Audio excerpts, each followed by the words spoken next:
Hello and welcome to another episode of the Psychology of Financial Decision Making.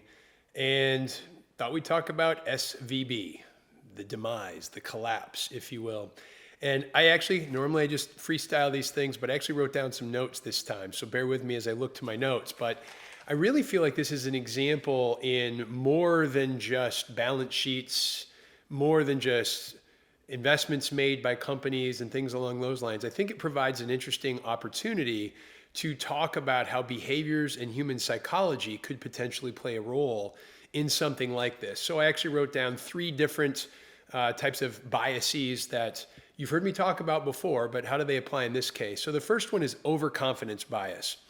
I will agree that there are experts at SVB, and perhaps they were confident in their ability to predict the markets. And possibly this confidence or overconfidence in this case, led to a disregard for risk. So that's certainly something that we could probably take away from this. Secondly, herd mentality. The tendency is for individuals to follow the actions of their peers. Part of that, of course, is maybe not directly at SVB, but Peter Thiel came out, he made some comments, the run ensued. Again, a contributing factor. But herd mentality can lead to groupthink and then a lack of diversity at SVB, perhaps in investment strategy. Hey, we need to buy all of these longer term bonds. Maybe not thinking that through correctly. Maybe it was ESG. I mean, there are any number of factors, right? But if we have that herd mentality, sometimes we might just dismiss some of the risk elements of that.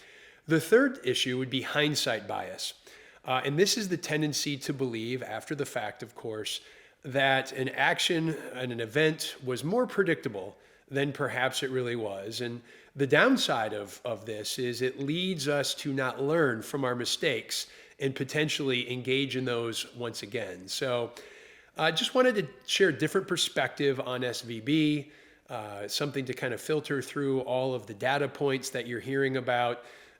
It's a significant event. There's no two ways about that. How the Fed responds and everything else. But I do think that it serves as a reminder that the human element involved in these decisions is absolutely critical to help mitigate future mistakes.